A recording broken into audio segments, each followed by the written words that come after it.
Hi friends, welcome to Mithra and Harsha vlogs. இன்றைக்கி நம்ம பார்க்க போகிறது ஒரு டிஐஎம்எல் vlog தாங்க. அதாவது மார்னிங்லேருந்து ஆஃப்டர்நூன் வரைக்கும் என்னோட வேலைகள் என்னென்ன அப்படின்னு சொல்லிட்டு தான் இந்த வீடியோவில் நீங்கள் பார்க்க போகிறீங்க. இன்றைக்கி சாட்டர்டே, என் பசங்களுக்கு லீவு. அதனால் இன்றைக்கி வந்து பார்த்திங்கன்னா மார்னிங்லேருந்து நைட் வரைக்குமே முடிஞ்ச வரைக்கும் அவங்களுக்கு பிடிச்சதெல்லாம் செஞ்சு கொடுக்கலான்னு சொல்லிட்டு தான் பிளான் பண்ணியிருக்கேன். ஏன்னா மண்டே டு ஃப்ரைடே வரைக்கும் நம்ம காலையிலேயே அவங்களுக்கு லஞ்ச் கட்டி கொடுத்துட்றோம். மத்தியானம் போய் அவங்க ஆறி தான் சாப்பிட்றாங்க. நம்மளுமே கூட அதே தான் சூடாக சாப்பிட முடிய மாட்டேங்குது. இந்த சாட்டர்டே சண்டே ஒரு நாள் மட்டும்தான். சாட்டர்டே மோஸ்ட்லி வந்து மந்த்லி 2 சாட்டர்டேஸ் பார்த்திங்கன்னா அவங்களுக்கு ஸ்கூல் இருக்கும், 2 சாட்டர்டேஸ் லீவ் இருக்கும். இந்த மாதிரி சாட்டர்டே சண்டே மட்டும்தான் அவங்களுக்கு பிடிச்சதெல்லாம் செஞ்சு கொடுத்துட்டு அவங்களும் சாப்பிடும்போது நமக்கும் ஹாப்பியாக இருக்கும். அதனால் எனக்கு இந்த சாட்டர்டே சண்டே மட்டும் ரொம்ப பிடிக்கும். எப்படா வரும் அப்படின்னு சொல்லிட்டு வீட்டில் பசங்க இருப்பாங்க, ஜாலியாக இருக்கும். மற்ற நாளெலாம் நம்ம தனியாக இருக்கிற மாதிரி இருக்கும். இன்றைக்கி என்னோட காலையிலேருந்து மதிய வேலைகள் தான் பார்க்க போகிறீங்க. வாங்க வீடியோக்குள்ளே போகலாம்.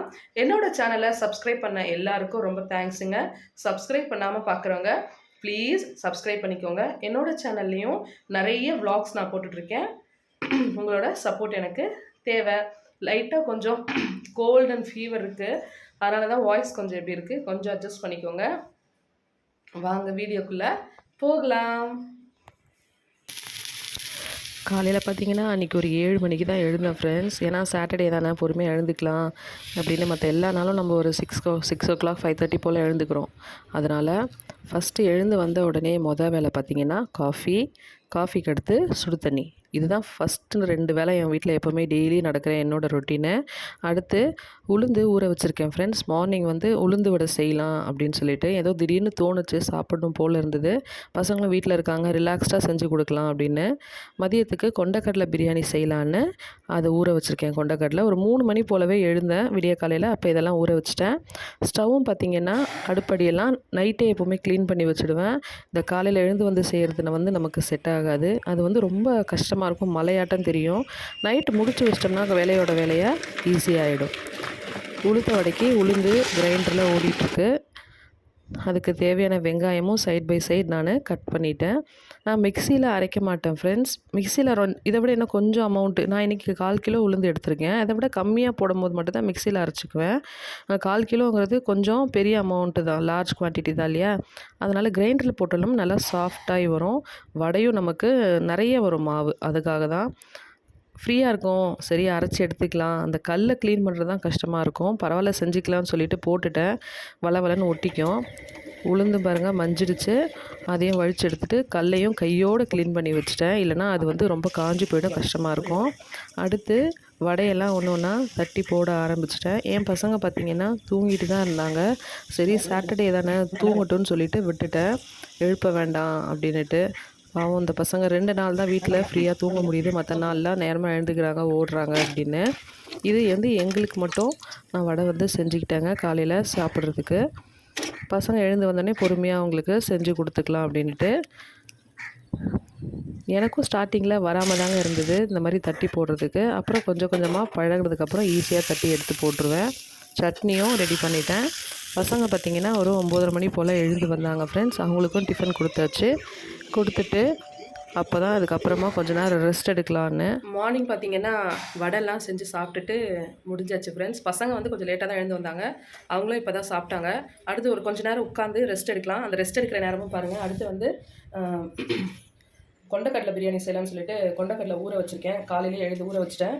அதுக்கு இஞ்சி பூண்டு உரிக்கணும், அந்த வேலை தான். அது கொஞ்சம் நேரம் உட்காந்து செய்யலாம், ரெஸ்ட் எடுக்கலாம். வெங்காயம் உரிக்க உட்காந்துட்டேன். என் பாப்பா பார்த்திங்கன்னா அவங்க அப்பா கூட மார்க்கெட் போயிடுச்சு. பாப்பா தம்பி மட்டும் போக மாட்டேன்னு உட்காந்து எழுத ஆரம்பிச்சிட்டாரு சாரு. அவருக்கு கர்சிவ் ரைட்டிங் ஒர்க் நிறைய இருந்துச்சு, கம்ப்ளீட் பண்ணணும்னு சொல்லிட்டு எழுதிட்டு இருந்தான். டிவி பாட்டுக்கு ஓடிட்டே இருக்கும், அதை பார்க்க மாட்டான், ஆனால் அது ஓடிக்கிட்டே இருக்கணும். இந்த மாதிரி எத்தனை பேர் வீட்டில் இருக்கும், நீங்களே கமெண்ட் பண்ணுங்கள். மதியத்துக்கு பிரியாணி செய்கிறதுக்காக ஒரு 3 டம்ளர் சாப்பாட்டு அரிசி ஊற வைக்கிறேங்க. இது வந்து சாப்பாட்டு அரிசியிலே தான் நான் செய்கிறது எனக்கு பழக்கம். எல்லாத்துக்கும் பாஸ்மதி ரைஸ் யூஸ் பண்ணிகிட்ருக்க மாட்டேன். ஏதாவது அக்கேஷனாக யூஸ் பண்ணும்போது மட்டும்தான் பாஸ்மதி ரைஸ் யூஸ் பண்ணிக்குவேன். வீட்டு அரிசியிலேயே நமக்கு இந்த பிரியாணிலாம் சூப்பராகவே வரும். ஜாலியாக அவர் விளையாடிட்டுருக்காரு என் பையன். பாப்பா கடைக்கு போயிட்டு வந்தாச்சு. வெறும் இது வந்து அப்போது கொஞ்சம் குராசரிஸ் கடைசியில் பத்தாமல் போயிடுச்சு, அதுக்காக வாங்கிட்டு வர சொல்லியிருந்தேன். மஷ்ரூம் பிரியாணி செய்யலான்னு ஆக்சுவலாக பிளான் பண்ணியிருந்தேன், அது அப்படியே மாறிடுச்சு. அதனால் மஷ்ரூம் சரி தொக்கு செஞ்சிடலாம் கொண்டக்கடலை பிரியாணிக்கு சைட் டிஷ்ஷு அப்படின்னு சொல்லிட்டு இன்னொரு 2 மஷ்ரூம் வந்து எடுத்து வச்சுக்கலாம், மஷ்ரூம் பெப்பர் ஃப்ரை செய்யலான்னு சொல்லிட்டு பிளான் பண்ணி வச்சுருந்தேன் நைட்டுக்கு செய்யலான்னு. அதுக்காக வாங்கிட்டு வந்த திங்ஸையும் கையோட அரேஞ்ச் பண்ணி வச்சுட்டேன் ஃப்ரெண்ட்ஸ். அப்போ நமக்கு வேலை கொஞ்சம் ஈஸியாக இருக்கும். அது அப்புறம் செஞ்சுக்கலான்னு அப்படியே போட்டோம்னா அது அப்படியே போட்டபடியே விட்டுடுவோம். அதனால் கையோடு எல்லாத்தையும் செஞ்சுட்டோம்னா நமக்கு வேலை ஈஸியாக ஆகிடும்.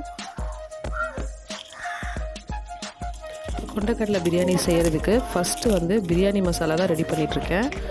எப்போவுமே நீங்கள் பிரியாணி மசாலாவுக்கு முக்கியமானது பட்டை, கிராம்பு, ஏலக்காய் தாங்க. மற்ற ஐட்டம்ஸ்லாம் இல்லாமல் இருந்தால் கூட பரவாயில்ல, இது 3 மட்டுமே போட்டு நீங்கள் அரைச்சிங்கனாலும் சூப்பராக இருக்கும். உங்கள்கிட்ட இருந்துச்சுன்னா பிரியாணி மசாலாவுக்கு தேவையான பொருள் கல்பாசி, பிரியாணி இலை இதெல்லாம் இருந்துச்சுன்னா கூட நீங்கள் போட்டு அரைச்சிக்கலாம். நான் இன்றைக்கி இதெல்லாம் இருந்தது, அதனால் சேர்த்து அரைச்சிக்கிட்டேன். கொஞ்சம் குறைனே தான் வரும், கொஞ்சமாக தானே போட்டு அரைக்கிறோம், பரவாயில்ல. அது சாதம் வேகும் போது அதெல்லாம் எல்லாமே அதில் காணாமல் போயிடும். அடுத்து பிரியாணி செய்ய ஆரம்பிச்சிட்டேன் ஃப்ரெண்ட்ஸ். வழக்கம் போல் பிரியாணி தாளிப்புக்கு தேவையான மசாலா எல்லாம் போட்டாச்சு. சின்ன சின்ன வெங்காயமாக தான் ஒரு 7-8 வெங்காயம் கட் பண்ணிக்கிட்டேன் நீல வாக்கில். அது நல்ல வெங்காயம் வதங்கினதுக்கப்புறமா 2 பச்சை மிளகாய் போட்டு வதக்கிட்டேன். இது நார்மலாக நம்ம செய்கிற பிரியாணி மாதிரியே தாங்க, ஒன்றும் பெருசாக வித்தியாசம்லாம் இல்லை. இஞ்சி பூண்டு பேஸ்ட் மட்டும் கொஞ்சம் கம்மியாக போட்டுக்கிட்டேன், ஏன்னா நான்வெஜ் செய்யும்போது இன்னும் கொஞ்சம் ஜாஸ்தி தேவைப்படும். இது வந்து கொண்டக்கடலை தானே, அதனால் இஞ்சி பூண்டு கொஞ்சம் கம்மியாக போட்டுக்கிட்டேன். தக்காளி வந்து ஒரு மீடியம் சைஸ் தக்காளியாக 4 தக்காளி. சைட் பை சைடு கிரேவி செய்கிறதுக்காக மஷ்ரூமும் க்ளீன் பண்ணிகிட்டே இருக்கேன். இப்படி தாங்க கொஞ்சம் பிஸியாகவே ஓடும் சாட்டர்டேஸில் மட்டும். ஆனால் அது எனக்கு பிடிக்கும், பரவாயில்ல. வீட்டில் மற்ற நாளில் அமைதியாக இருக்கிறதுக்கு இது எனக்கு ரொம்பவே பிடிக்கும். அடுத்து ஒரு 2 கைப்பிடி அளவுக்கு கொத்தமல்லி, புதினா போட்டாச்சு. கொண்டக்கடலையும் இப்போது ஊற வச்ச கொண்டக்கடலை இதில் போட்டுட்டு தண்ணி வந்து அரிசிக்கு தேவையான அளவுக்கு, 1 டம்ளர் அரிசிக்கு 1.25 டம்ளர் அரிசி தண்ணி வச்சு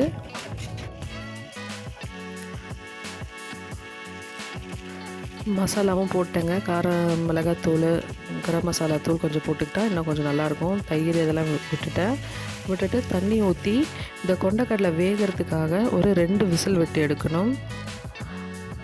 நீங்கள் அப்படியே டைரெக்டாக தண்ணி ஊற்றி விசில் விட்டிங்கன்னா கொண்டக்கடலை வேகாது. அதுக்காக முன்னாடியே ஒரு 2 விசில் விட்டு எடுத்துட்டிங்கன்னா அந்த மசாலாவில் இந்த கொண்டக்கடலை இறங்கும் போது சாப்பிட்றதுக்கு நல்லாயிருக்கும்.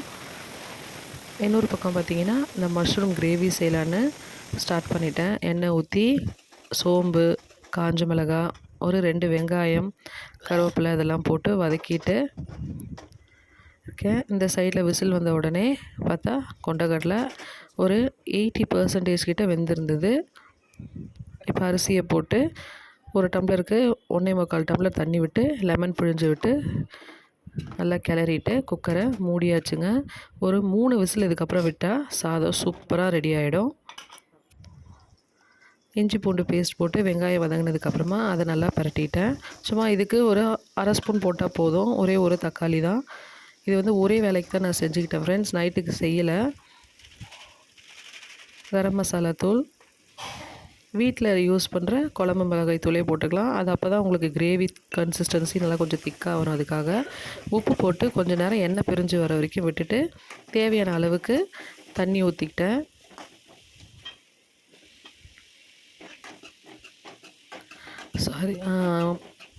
தண்ணி ஊற்றுறதுக்கு முன்னாடி பார்த்திங்கன்னா நம்ம மஷ்ரூமை போட்டிருக்கேன் ஃப்ரெண்ட்ஸ். அதை மஷ்ரூமை போட்டுட்டு அப்புறமா தண்ணி விட்டுருக்கேன். உங்களுக்கு எவ்வளோ வேணுமோ அந்த அளவுக்கு கிரேவிக்கு தகுந்த மாதிரி தண்ணி ஊற்றிக்கலாம். உப்பு காரெல்லாம் பார்த்துட்டு அதை மூடி வச்சாச்சு. இந்த பக்கமும் கொண்டக்கடலை பிரியாணி ரெடி ஆகிடுச்சு, கிரேவியும் ஒரு பக்கம் ரெடி ஆகிடுச்சு. இன்றைக்கி என்னோடய காலையிலேருந்து மதியம் வரைக்கும் என்னென்ன வேலைகள் செஞ்சேன், எப்படி பிஸியாக போச்சுங்கிறதா நீங்கள் இந்த வ்ளாகில் பார்த்தீங்க. என்னோடய சேனலில் நிறைய வீடியோஸ் நான் போஸ்ட் பண்ணிகிட்ருக்கேன் ஃப்ரெண்ட்ஸ், போய் பாருங்கள். பிடிச்சிருந்தால் லைக் பண்ணுங்கள், ஷேர் பண்ணுங்கள், சப்ஸ்கிரைப் பண்ணுங்கள். உங்களோட சப்போர்ட் எனக்கு ரொம்ப தேவை. இதே போல் இன்னொரு வீடியோவில் சந்திக்கலாம் ஃப்ரெண்ட்ஸ். தேங்க்ஸ் ஃபார் வாட்சிங். பை.